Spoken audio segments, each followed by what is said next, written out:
You're listening to the Southampton Delivery Podcast, a podcast dedicated to the Southampton Football Club and all of the SFC fans.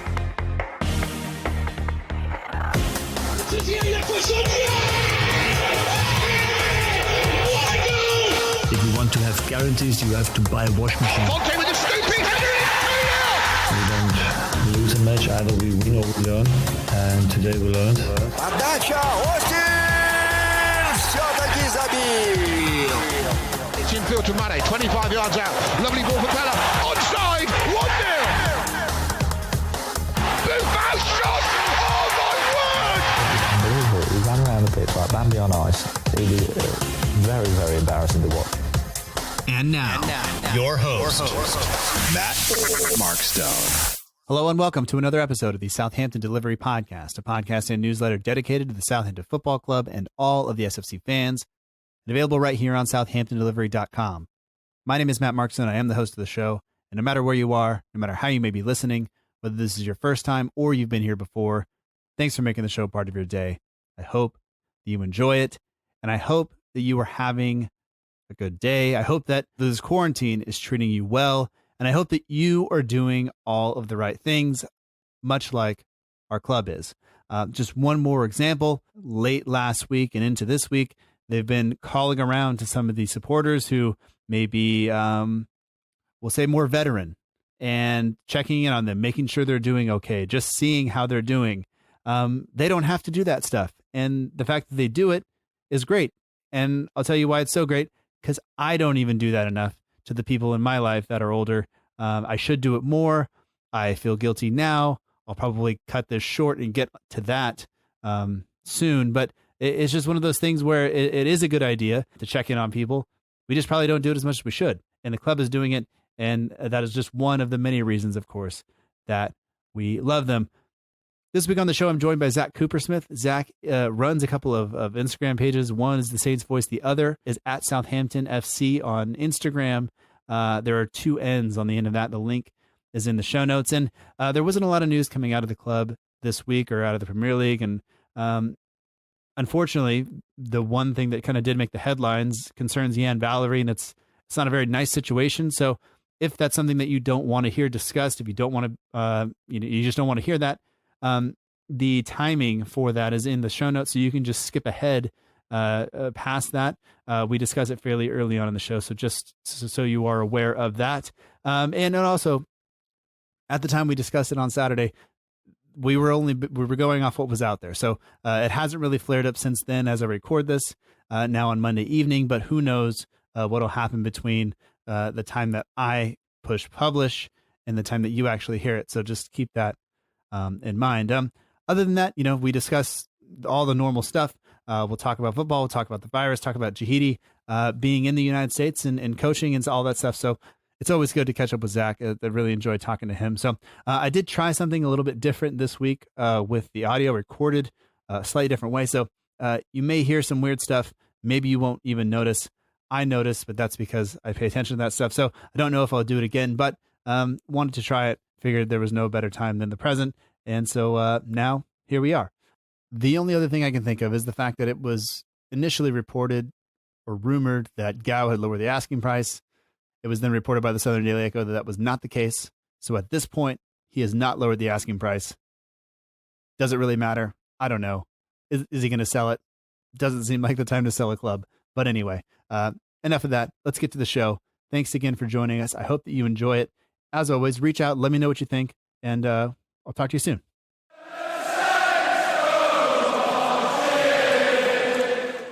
We'd like to welcome back to the Southampton Delivery Podcast, Zach Coopersmith.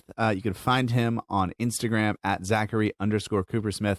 He also is one of the admins on the Southampton FC page. It's two N's on the end of Southampton and also on the Saints Voice. But as we were talking, Zach, it's not a lot to talk about, not a lot to post about on Instagram these days, but for people who are once the season gets going again or the team actually starts making some news, there will be stuff there for people to find if they want to do that. And so links are there. But Zach, welcome back. And thanks for taking the time to join me. Absolutely. Thanks for having me back. It's been a while since I've been on. I always enjoy coming on. It kind of stinks, that just nothing's going on right now, but go with it, I guess. Yeah. Well, there's not much going on anywhere. And the more we look for news, I think the worse it gets, because sometimes you find stuff you don't necessarily enjoy reading, and sometimes you get stuck talking about Angus Gunn potentially playing FIFA and representing the team. It's a very, very slow news time. If the club's main headline on the website is Angus Gunn playing in the FIFA Premier League tournament, you are running out of stuff to post. Like, they're barely posting videos, and it's kind of hard because there's just nothing going on in the world right now. Yeah. Everything is shut down due to this virus. Yeah, and I mean, also 2-for-1 jersey sales if you're looking for one of those. Free shipping within the UK. So there you go. And I know there's not a lot going on, but we were talking last week a little bit about the club. You know, the social media accounts have been doing okay. There have been a lot of like throwbacks, and they're doing as well as they can in this time. And I always think our admins do a good job, but the website is there's not a lot being posted, and I guess that's just a sign of the times, and that's okay. But for you, I mean, you still have to go to school. You go to American University, but you guys are doing online stuff, obviously, because schools are closed. But you're generally super involved with the basketball program and other programs around campus. And for you, either it seems like whenever I talk to you, you're either going to a match, you are at working a game for that, or you're going to a concert, and now you've got nothing. So I don't know how somebody as active as you is dealing with a time like this. Yeah, absolutely. Right now, this is the first time really in my entire life I've gone this long without doing anything. Sports are always a huge part of my life, and literally the only thing that's going on right now is the Belarusian Premier League. And I don't know much about it, and it's really not that great. And not being at school, with my friends and with the teams that I work with, it's tough. It's a massive adjustment, and I'm sure for any of you guys back home in the UK, everything's completely shut down there. And my best friend at school lives in Ipswich, and she was telling me how everything's just closed. So it's a really interesting time change, and it stinks, really. I wish things would go back to some semblance of normality. Yeah, and they will eventually, hopefully. But our big thing was we went for a walk yesterday for 2 hours, because that's just what we could do. And it's that is basically what our days revolve around. It's we're watching all the Marvel movies. We try to go for a walk, and we start talking about what we're going to have for dinner at noon the day before. Because we're just what else are we going to do? And while the team's not putting up a bunch of news on the website, there was quite a bit coming out of Twitter on Friday, and not necessarily for the best. It involved Jan Valery, and involved claims that a woman that he had a relationship with, that they had a baby that he didn't want, and the baby has passed away. And there was, we've seen photos of a paternity test or a DNA test. We've seen a number of posts from this account claiming that Jan Valery potentially, drugged the mother with some sort of birth control or abortion type pill, and the baby is gone. And it's a horrible story. And I don't know. I wasn't sure if we talk about it or not, because it is at this point a rumor. The account's now gone, deleted. But I the more I thought about it, the more I thought, do I just not want to talk about it because it involves a player on the team and I don't want the story to be true? Or, what's holding me, or what's kind of pushing me from talking about it? Because I don't want to spread rumors. I don't want to jump on the bandwagon of accusing him of all of this stuff. But at the same time, a story like this potentially involving a member of the first team squad and something, this is essentially murder, right? If this is true. Absolutely. And with all the stuff that have been posted, as well as some stuff, I guess, that could go against the evidence that was shown on Twitter, it's such a disturbing topic, because if it turns out to be true, first off, his Southampton career is over. And I think his career in general should literally be done. I don't think any team should sign him, and I think he will end up in jail. But if it ends up being false, then what she did is absolutely despicable. And there's really no way to know who's telling the truth here, because it just happened so suddenly. And all we have are these Twitter posts to say stuff and Facebook posts. So it's a tough thing to hear about. It's difficult to like put it all together because there have been comments coming from similar type accounts going back, kind of looking at Valery for months, even back when he was showing up in the first team training squad. There was questions about this, or questions being asked of him about how they can stand by them, or about relating to this or whatever.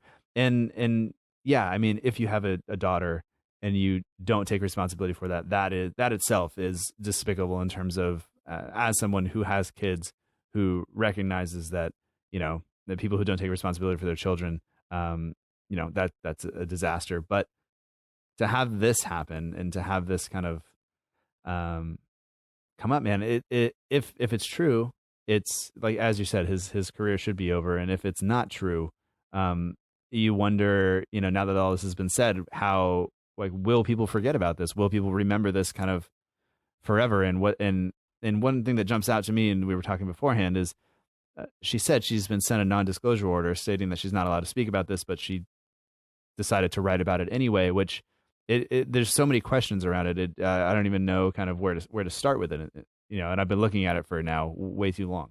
And I definitely think there's just so much confusion, because another thing that I believe is, if there was a lot more substance to this story, some major news source, or at least news sources related to the club, would most certainly be reporting on this.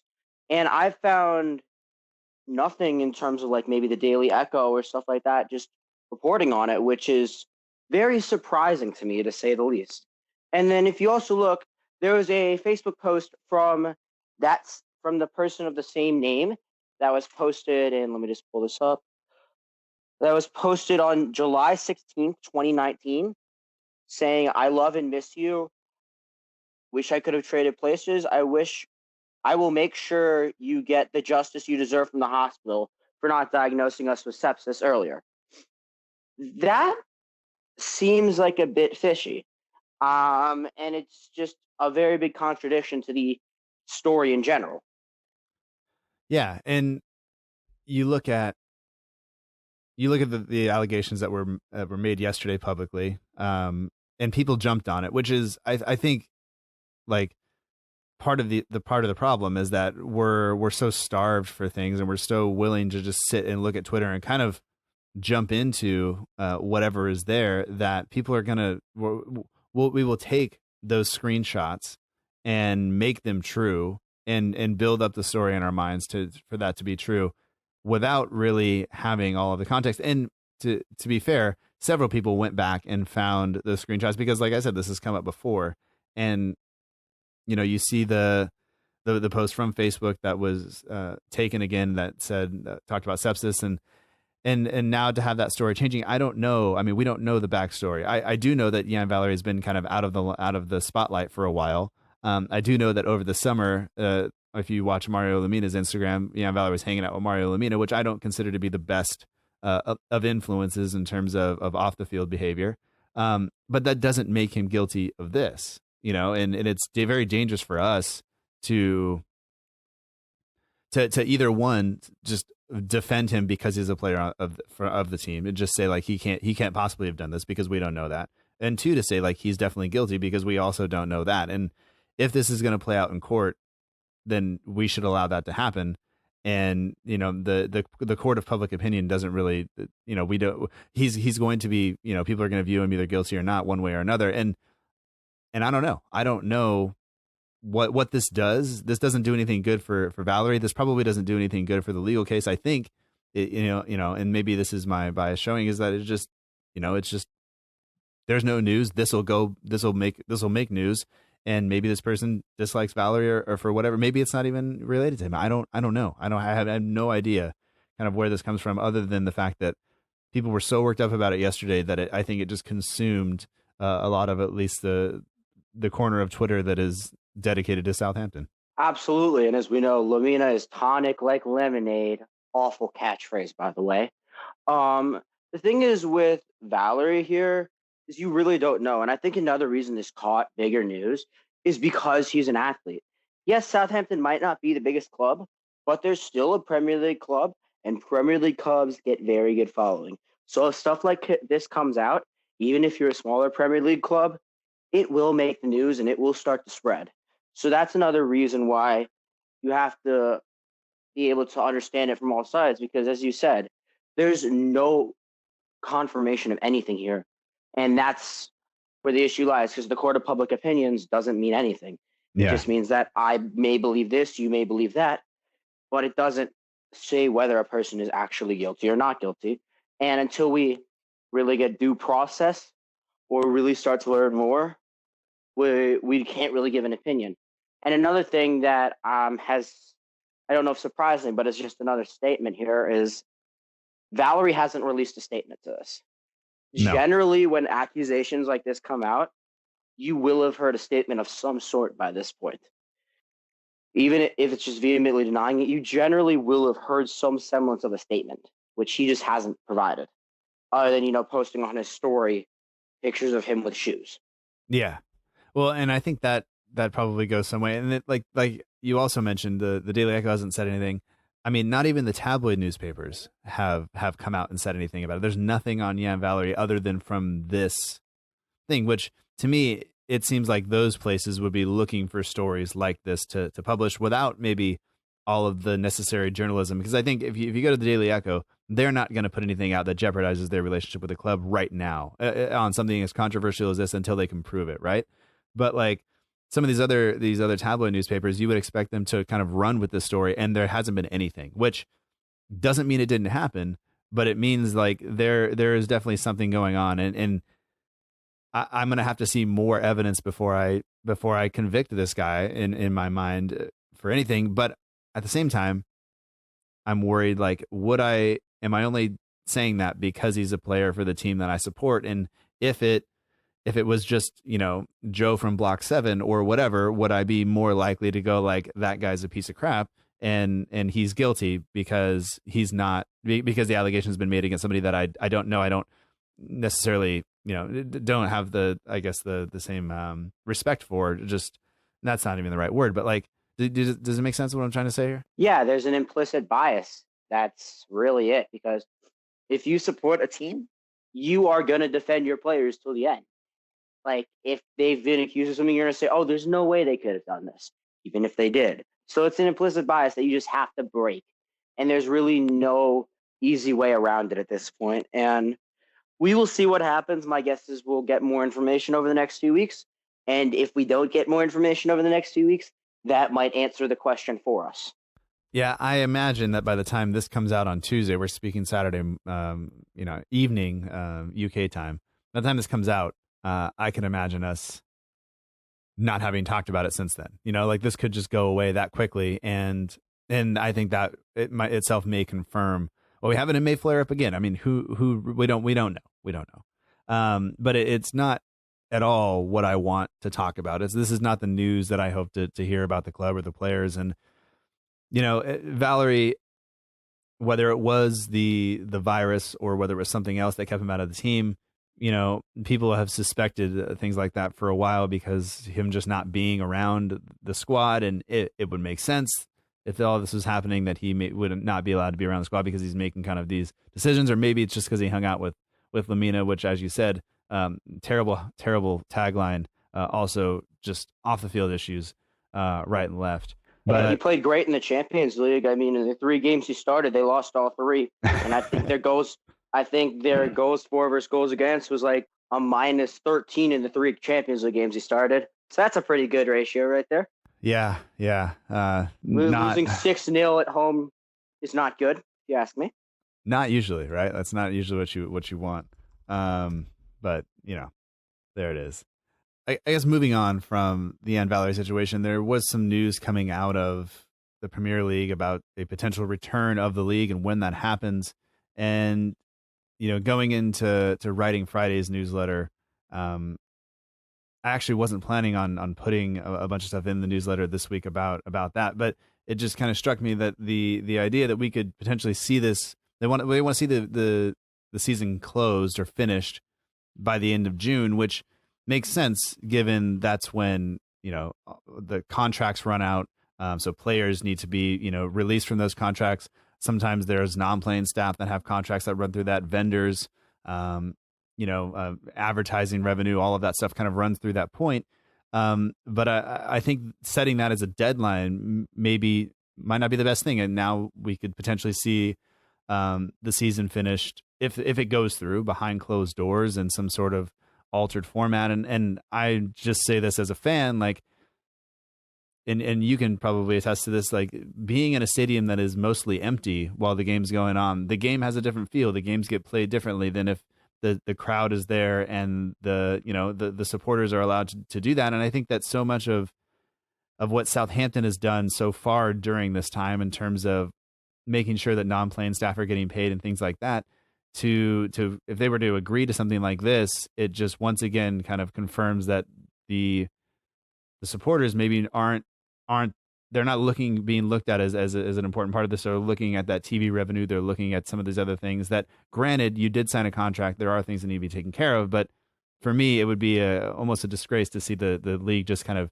shove it through and make sure like we did it just to say we did it, instead of doing it what I would consider to be the right way, which would be to find a way to play some of these matches in front of fans. And if that means we're done now and we take a financial hit in terms of the season being played out, I think I would be more happy with that. And I don't know where you stand on that. And sorry, I maybe ran through all the options there instead of just letting you talk a little bit. Absolutely. Like personally, there's just no right way to go about this, because you never expect a situation like this to ever happen. I mean, if you end the season now, some of the teams that might be in the relegation zone could be annoyed because maybe they could have gotten out. And some of the teams fighting for European places might not get their chance to finish that. But you also got to think about the health risks, and understanding where the money comes from is very important, because we as fans obviously want to be there to support our team. Like you look at the Atalanta-Valencia second leg in the Champions League, like it's so weird seeing a stadium with literally no one there. You can hear everything going on the pitch, and it's a very different vibe. Mm-hmm. But we also got to understand that this is, for them, for the Premier League itself, for other leagues around the world, this is a business. And whether we like it or not, it is a business, and they have to make money so they can continue to run and turn a profit, or at least make some semblance of revenue. Because you look at what Scotland did, like they basically have shut down all their leagues and done it via PPG to determine winners and who's staying up and who's going down. And there's no right way, because different leagues are doing this different ways. Like La Liga is doing this just based on current standings. And if you look at the Premier League, if they try to push through games, more or less to get it done by the time the next season would be scheduled to start in August and still give the players time off, you're more or less going to be having to play games every 48 to 72 hours. Mm-hmm. That is a very big health risk to the players in terms of staying injury. Like if you don't have a huge squad or a lot of squad depth, you're going to be risking a lot of players getting hurt. And that's something that we don't know if we can do. Yeah. So it is the right way to go about it to try and finish it. Maybe is the right way to just end it with current standings the best. Maybe. But there is no right or wrong answer here. I personally, if I was in control, if you're not going to be able to get fans in the stadium, I would end it based on just current standings. Because, I mean, generally standings through this point tend to be fairly reflective of how the season has been. So I think that's just the most reasonable thing to do. But I don't know what they'll end up doing. My guess is that they're going to try and play some games behind closed doors if they can. But I don't know if that's plausible at this point. Yeah, and the Premier League did say that they were going to wait until, the government says it's safe to do so, and then it's dependent on testing. I think the Bundesliga came out and said that they were looking at potentially playing games behind closed doors, and it would require still some 240 people in the stadium, from broadcasters to playing staff and other staff that have to be there to make sure the game can go forward. And that, I mean, you talk about if everybody has to be tested, right then before the game starts, before they're allowed in and everything else. And then what the problem is if one player from a squad turns up to have the virus or test positive, then all of a sudden everybody who's come into contact with them, so potentially all the other players from the team, have to be quarantined for 14 days. And if you're talking about playing a game every 3 or 4 days, all of a sudden that's 3 games they could miss, of maybe 4 games they miss in that time. And that's just not, I don't think that's fair to anybody. And, for me to say, like, I understand that there's money involved and things like this, but I mean, that just doesn't seem like that's not the same thing. That's not the same thing as the matches we get week in, week out. Even if teams are playing, midweek and again on the weekend, the quality of matches that's going on will be far different than what we'll see if we go forward with this kind of a thing. And I don't mean to, like, I think this new thing is, like, we don't have worldwide enough tests. If you're telling me that the Premier League getting these games played and therefore requiring that number of tests, 240 tests times 10 matches, 3 or 4 times a week, that's more important than people who are living around the country that need the test to potentially go back to work to support themselves, that could be putting other people and their family at risk. Like, I think those people those tests need to be given more so than, somebody playing in an empty stadium. For me, that's my kind of personal opinion on that. I don't like going into a lot of stuff like that, but I agree. Like this, I don't think they're going to be able to finish really any of the seasons, and I'd be surprised if we start our next seasons on time.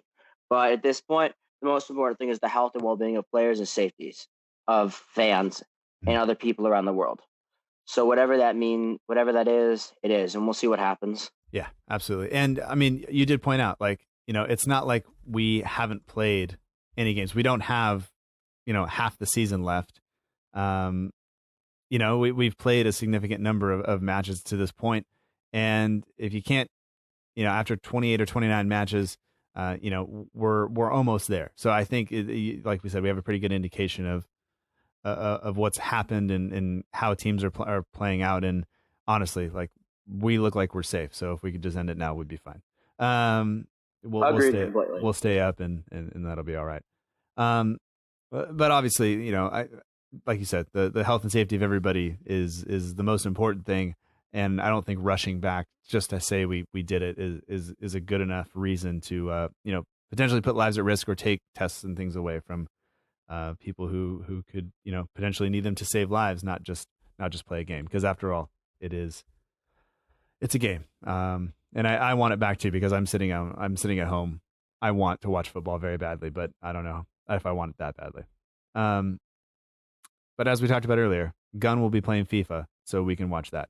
We can watch our current second goalkeeper play FIFA if you want. How do you think he's going to do, by the way?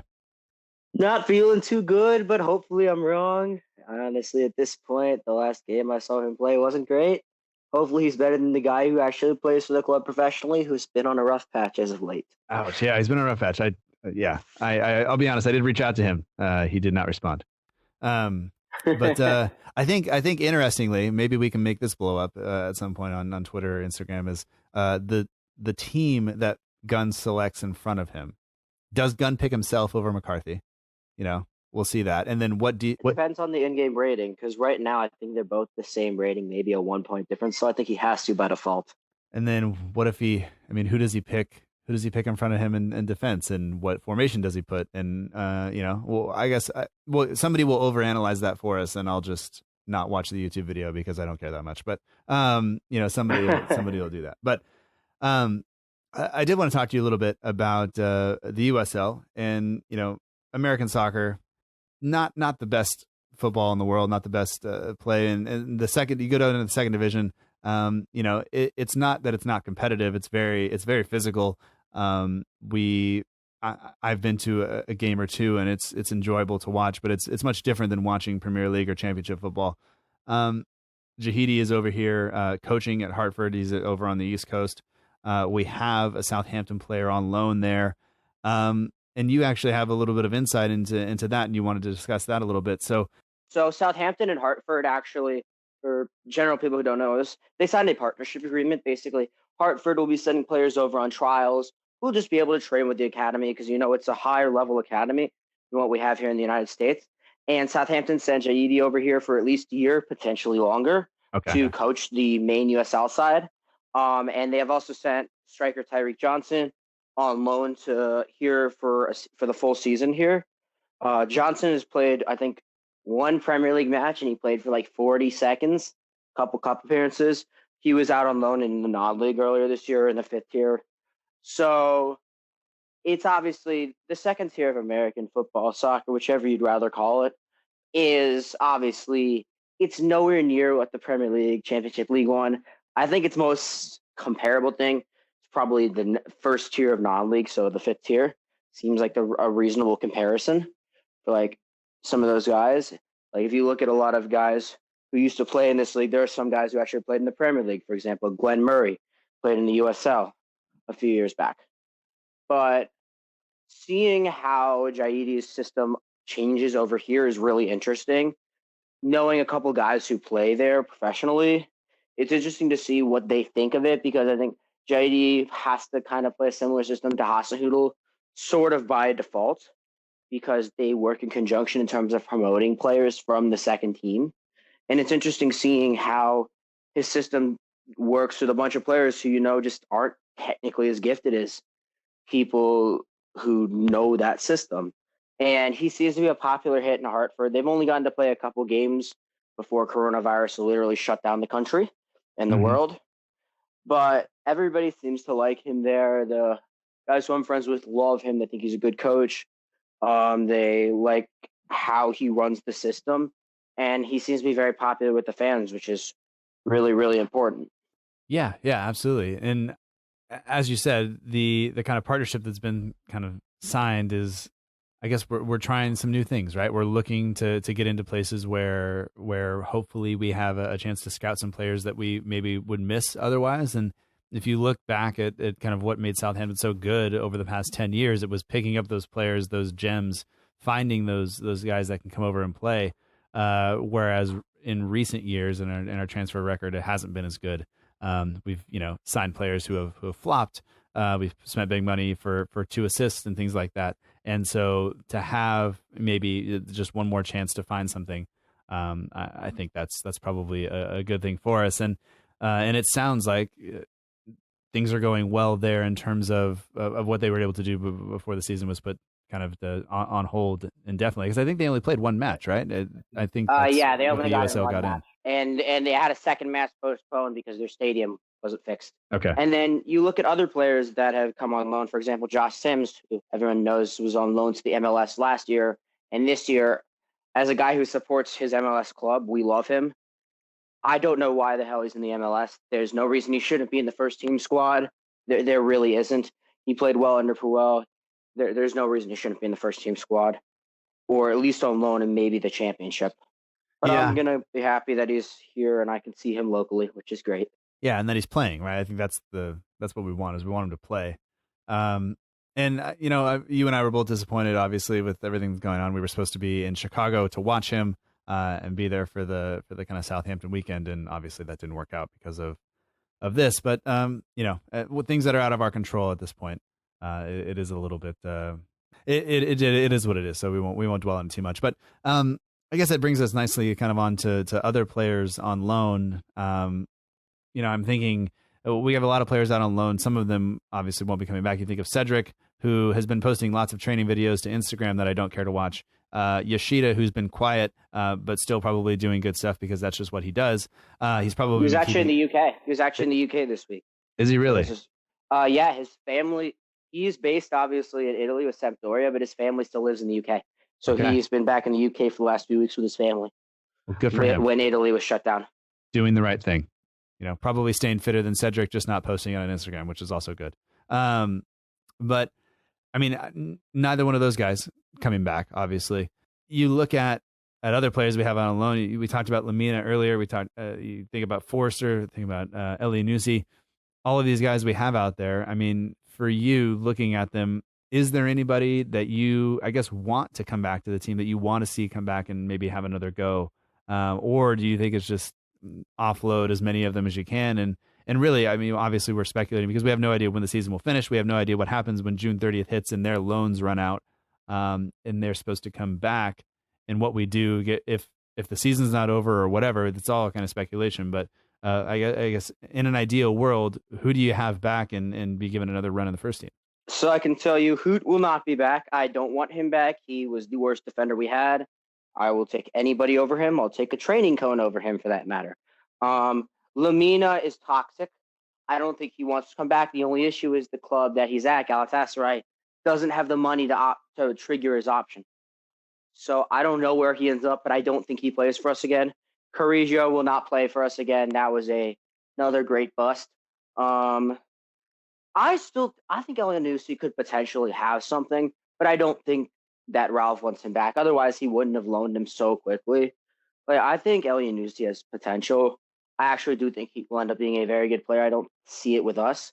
It's some of the younger guys that I'm more interested in seeing whether they'll come back. Some of the guys who are like academy players who've been like loaned out to different clubs, whether that be in lower English tiers like Alfie Jones to Gillingham, as well as Tom O'Connor, or guys like Hesketh, can't remember where he is on loan, and Harrison Reed, who's been on loan at Fulham the last 2 seasons, and then some of the other guys. It's interesting to see whether they'll ever get their chances, because when Hesketh played in his first team a few years back, he was good, as was Reed, and really with Romeu getting older, Reed could potentially get a chance at that CDM role. Most of our loan players I don't see coming back is the thing. I don't see them ending playing more games for us, because if you're loaning them out, unless they're young, it generally means they don't want to be there or you don't think they're good enough.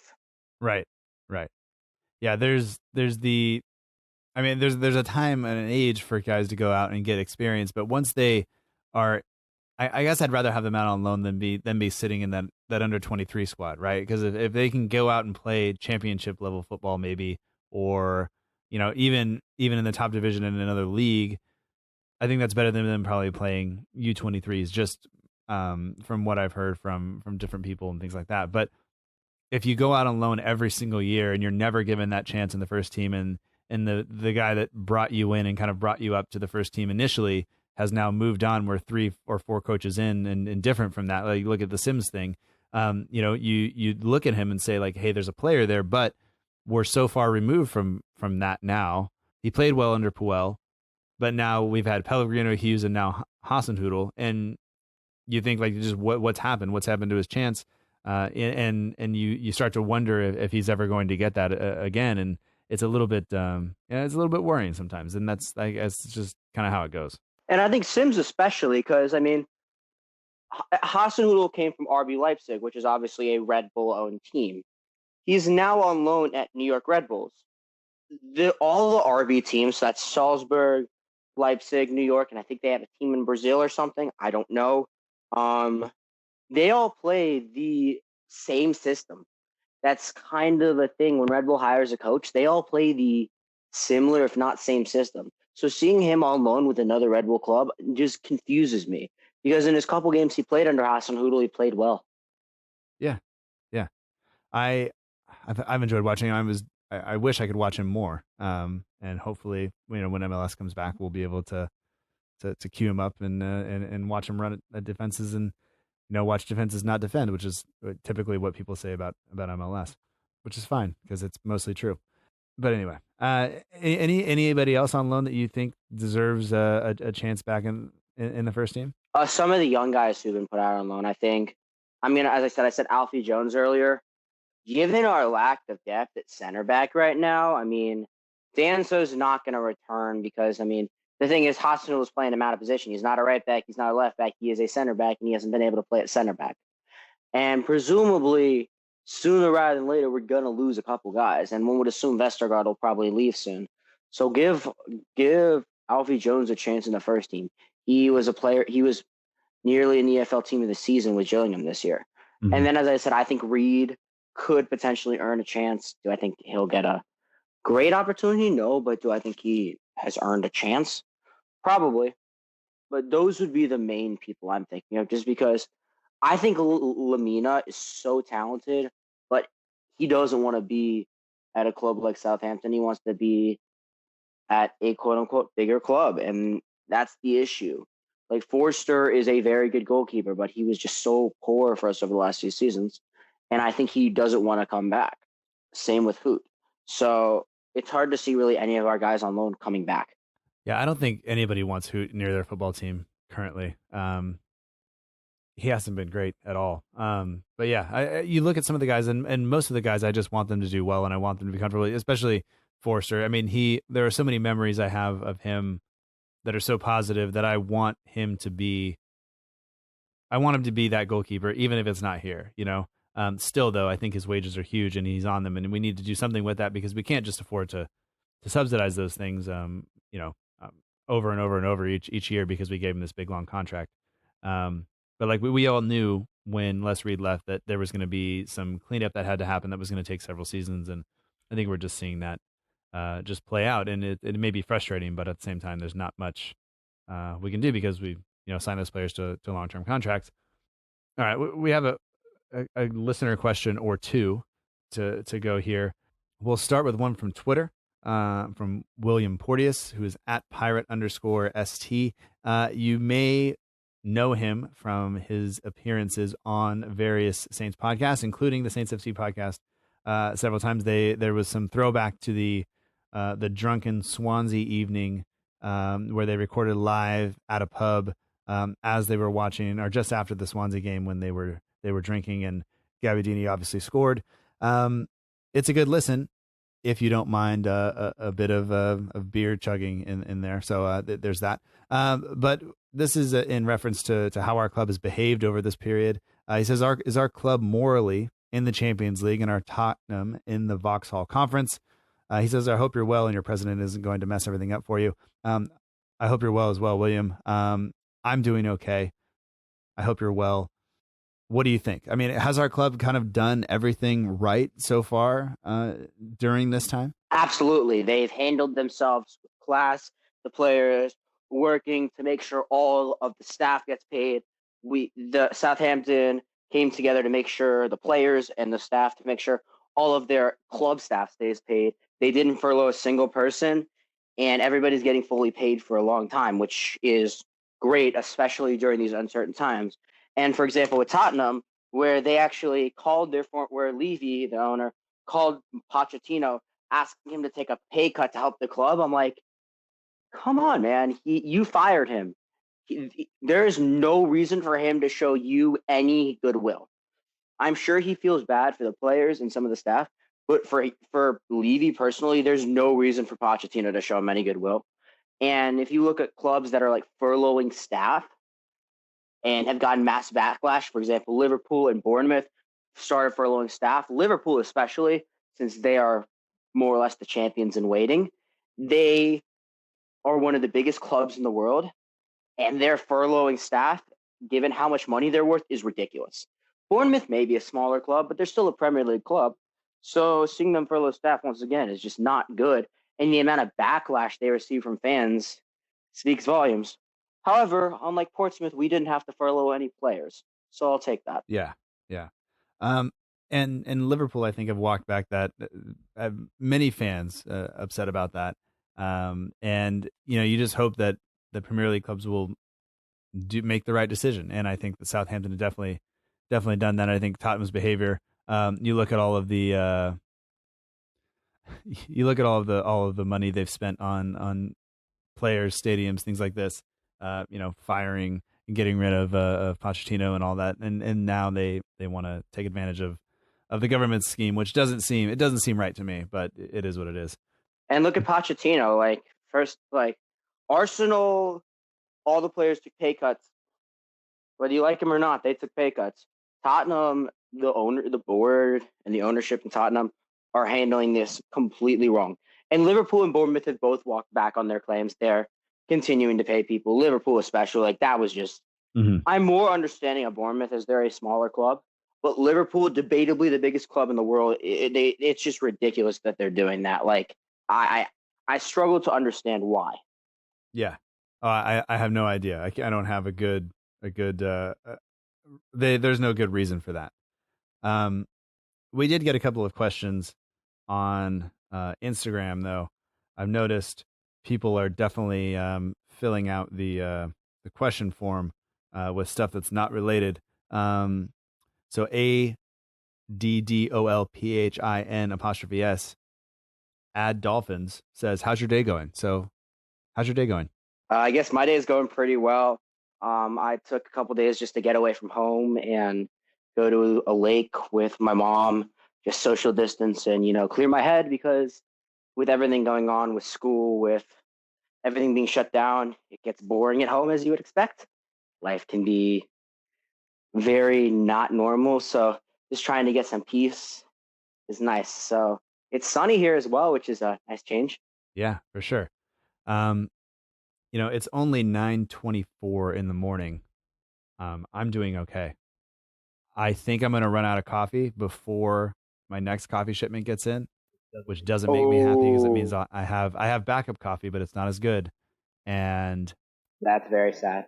I'm rationing the coffee at this point. Other than that, everything is fine. Other than that, everything's fine. Life is okay. I can't really complain. Other than the fact that I want things to go back to normal, but I want things to do so safely, right? Like, and I don't know, man. It's a weird time. It's a weird time for everybody. That's all the questions I have, but from listeners and things like that. But I did want to ask you something. We mentioned that you're a big kind of sports goer, a big concert goer. You don't sit still very often. And at this point, I think like what's been the hardest? Has it been to not see live music or to not be able to watch the teams you so often get to so what's the bigger miss for you at this point? Is it sports or music? I love music, but I can always listen to music and find new music out there. It's hard to continuously watch sports replays because you usually know what's going to happen. And in terms of going to concerts, they're so much fun and I love doing it. But I've also been to so many and I can always rewatch those and still get that same feeling. Whereas in terms of sports, like I can't just turn on the TV, turn on ESPN and find the live game. It's tough because, when everything you do tends to revolve around that kind of thing, it's so sad not having that biggest part of your life. It does make me more social in a sense, but just not having those sports, which is where I've made a lot of my best friends from, it's very disappointing. And it's something that hopefully we'll get back to some semblance of normality soon. But as you said, the most important thing is that everything is safe. Like if I have to live without concerts and sports for a bit longer just to make sure the world is safe, I'll do what I need to do because safety and everyone's health is the most important thing at this point. Absolutely. What do you think you'll go to first? Do you think you'll go to a concert or a live sporting event first? I'm expecting to go to a live sporting event because I think they'll be opened first. Okay. There's an article that came out the other day that said live sports. They said hopefully by the fall of this year, they said live music in the States probably not till at least late 2021. So using process of elimination and just deductive reasoning, I'm assuming sports. Plus, there's way more sports around in general. Yeah. So, yeah. Well, I was supposed to be by the time people listen to this, it's supposed to be a Rage Against the Machine, a concert. Oh, that sucks. Literally waited my entire life for, and it's not happening. That sucks. Oh, they are great. It's going to be great. I just have to wait. Hopefully, the band doesn't break up before then again because they seem to not enjoy each other all that much. But who knows? I mean, it's only Zach De La Rocca. The other three have been in bands together. Right. I don't want to call anybody out. I like them all. But it is what it is. And I would say that the music the other three have produced has been better than the music that Zach has produced on his own. Just saying, not wanting to throw shade at anybody. But that's what it is. It's true. But anyway, I like we said, once it happens, it will be great, and I will very much enjoy it. But until then, it's just kind of like this waiting game that we don't have control over, and that's I think the rough part for me. But yeah, I mean, Zach, I just want to say thanks for doing this. It's been nice to catch up with you. It's been a while. I'm sorry there was no match to talk about. Absolutely. Thanks for having me back. I hope to come back soon. Yeah, it's always fun getting on the podcast, and hopefully next time I'm back, we will actually have a season. Yeah, or at least like an official start date or end date for it, right? Like just anything that gets or us... just news. Yeah, and that is one thing I really appreciate about the club is that they are not our club doesn't seem to just put things out to put things out, which I really appreciate. But sometimes that gets frustrating because right now I want something to latch onto and look at so that I don't have to pay attention to the Jan Valery stuff as much, like I don't want that to consume my day. And it's very like, I don't have Twitter on my phone at this point because it will consume me. And so I logged in last night kind of as I was setting up the outline, and I messaged you and said like, you better look at this if you haven't. And I mean, it prompted me to spend a considerable amount of time kind of looking through the stuff, but I didn't have to think about it all day, which was nice, because otherwise I would have just been constantly checking and looking for more stuff and just finding the same stuff over and over and just getting more worked up about it for no reason. So absolutely. But yeah, Zach, I want to say thanks. If people want to find you on Instagram, they can do that. You are at Zachary_Coopersmith. You can also get at Southampton with 2 N's FC, and at the Saints Voice for Saints stuff. Obviously, more stuff will come once Saints are doing stuff. So yeah, but you're there, and man, I hope you enjoy the lake, enjoy the weather. Go, don't sit inside because you have some free space. You can social distance and actually enjoy yourself. So enjoy. Thanks, Matt. Hope you have a great rest of your day. It was always great coming back on here. Yeah, man, we'll do it again. Absolutely.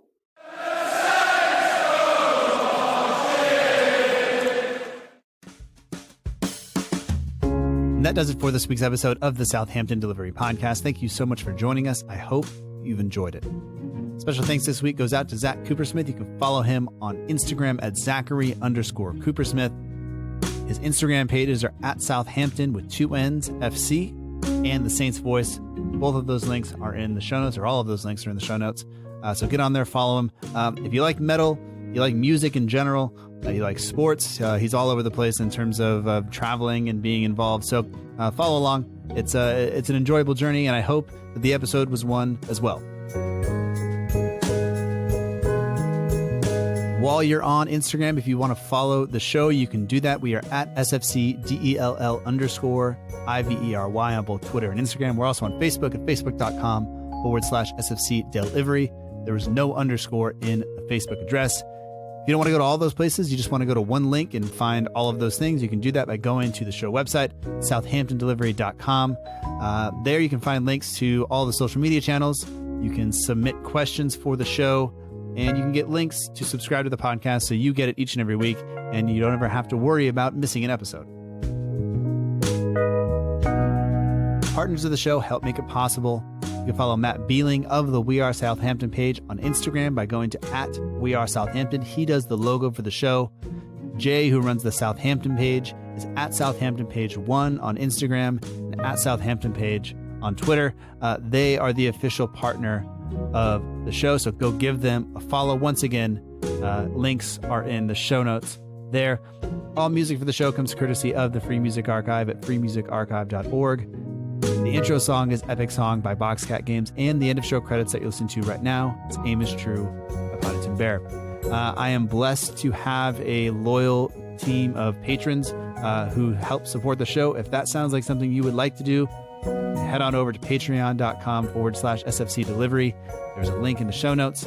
No pressure, but you get a little bit extra. I haven't talked about it in a while, but they are truly a source of joy for me. So I just want to say thanks to all of them for doing that.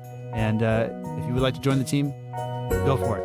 If not, just continue listening. Please share the episode, subscribe, rate and review in iTunes or wherever you listen. I appreciate it all. So that's enough for this week. We'll talk to you soon. We'll be back next week. Newsletter on Friday. And until then, remember that together, we march on.